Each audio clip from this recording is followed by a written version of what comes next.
तो एक तरफ नीतीश कुमार 2024 में पीएम मोदी को टक्कर देने के लिए विपक्ष को एकजुट करने में जुटे हैं, तो वहीं नीतीश के दागे साथियों पर कोर्ट का हंटर भी खूब चल रहा है। आरजेडी कोटे से मंत्री जो बनाए गए कार्तिकेय सिंह, उन पर दानापुर कोर्ट का फैसला आ गया है।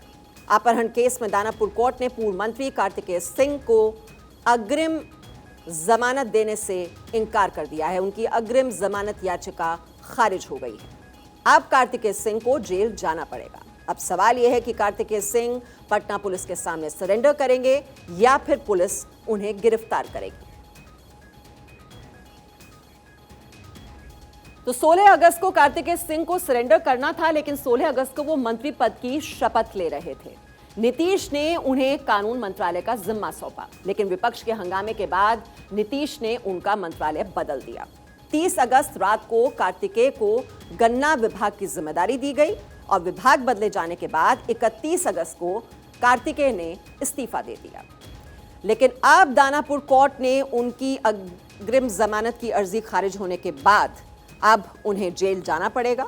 ये पूरा मामला आपको बता देते हैं। आरजेडी एमएलसी हैं कार्तिकेय सिंह। कार्तिकेय पर 4 मामले दर्ज हैं। 2014 में एक शख्स के अपहरण का आरोप उन पर लगा। बिहटा में राजीव रंजन उर्फ राजू सिंह का अपहरण हुआ था।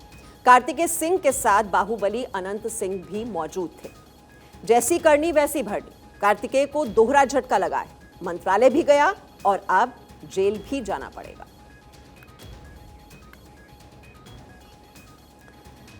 तो पटना वाले बाबू कहते रहे चलिए ना, जबकि दक्षिण वाले कहते रहे बैठिए ना।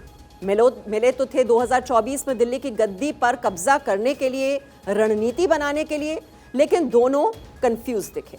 और उनका कंफ्यूजन ही बता रहा है कि 2024 में विपक्ष का सियासी बल्ब फ्यूज होने वाला है, क्योंकि पीएम की कुर्सी 1 है और दावेदार 100 है। मैं बैठा हुआ हूँ, आप भी बैठिए आराम से। बैठिए प्लीज, इसका नाम लिया तो।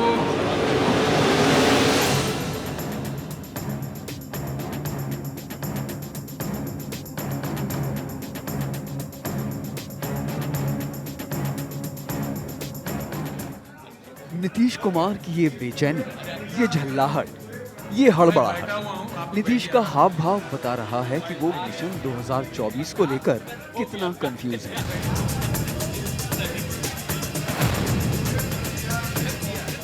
बीजेपी और पीएम मोदी के आगे विपक्ष का बल्ब फ्यूज है। एकजुटता के नाम पर विपक्ष कई बार इस फ्यूज बल्ब को जलाने की कोशिश कर चुका है और नीतीश कुमार तो अभी नए नए विपक्षी खेमे में शामिल हुए हैं। बात सीधे 2024 की कर रहे हैं, लेकिन पटना में तेलंगाना के सीएम केसीआर की मौजूदगी में पत्रकारों ने 2024 में चेहरे को लेकर सवाल किया दागा। कुर्सी कुमार नीतीश बाबू कुर्सी छोड़कर ही भागने लगे।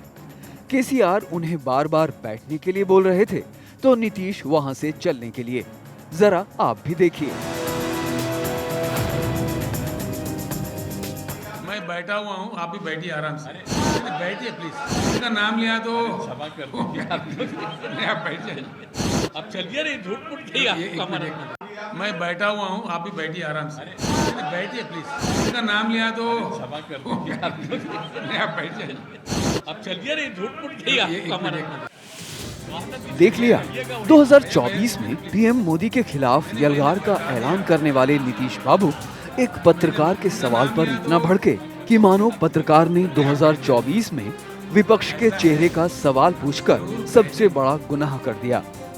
वो तो भला हो भीमराव अंबेडकर का, जिन्होंने संविधान में आर्टिकल 19 का प्रावधान कर आम जनता को बोलने की आजादी दे दी, वरना 2024 में विपक्ष का चेहरा कौन होगा, इस सवाल पर तो नीतीश कुमार पत्रकार को जेल ही भिजवा देते।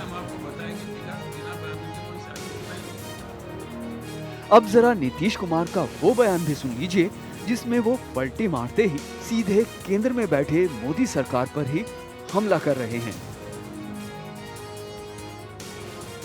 कि 14 में जो आए 24 तक के आगे रह पाएंगे कि नहीं रह पाएंगे, वह हमारे बड़े भाई नीतीश जी से विस्तार में बात हुई है। एक बात तो समझ में आई और सहमति भी बनी कि किसी भी प्रकार से भाजपा सरकार को विदा करना है इस भारत से। मोदी जी से पहले 14 प्रधानमंत्री रहे, किसी भी समय इतना बुरा गिरावट नहीं हुआ। 2024 में हर कोई अपनी थाली में खाना सजाने की कोशिश में है। 2024 में लोकसभा की लड़ाई को लेकर विपक्ष का बल्ब अभी भी फ्यूज नजर आ रहा है। विपक्ष खेमे के नेता अभी भी कंफ्यूज हैं। रही बात चेहरे की, तो 2024 में दिल्ली की गद्दी पर हर कोई अपना अपना दावा ठोक रहा है। टीएमसी की तरफ से ममता बनर्जी, कांग्रेस की तरफ से राहुल गांधी, एनसीपी और शिवसेना की ओर से शरद पवार, बिहार महागठबंधन से नीतीश कुमार और आम आदमी पार्टी से केजरीवाल की नजरें 2024 में पीएम की कुर्सी पर हैं। ये वो तमाम चेहरे हैं जो 2024 में पीएम बनने का ख्वाब देख रहे हैं। लेकिन बिहार बीजेपी नेताओं ने 2034 तक दिल्ली में पीएम की वैकेंसी क्लोज होने का ऐलान कर नीतीश को मायूस कर दिया है।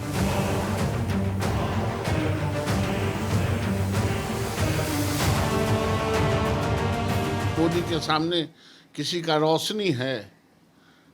2034 तक नरेंद्र मोदी हैं, वैकेंसी होगा 2034 के बाद तो सोचा जाएगा। अब मुंह से बोलने में क्या दिक्कत है? ये तो 2013 में भी नरेंद्र मोदी को उखाड़ने गए थे, अब फिर आके ही पैरे पर सरेंडर कर गए। ये उतना दिन तक रहेंगे उन लोगों के साथ? केंद्र के चुनाव होने तक नीतीश कुमार वहां रहेंगे तब ना। राष्ट्रपति और उपराष्ट्रपति चुनाव के नतीजे ने बता दिया है कि 2024 को लेकर विपक्षी एकता की मुहिम एक ढोंग है। लेकिन फिर भी नीतीश कुमार 2024 के लिए विपक्ष को एकजुट करने का ढोल बजा रहे हैं। Bureau report, Bharat 24।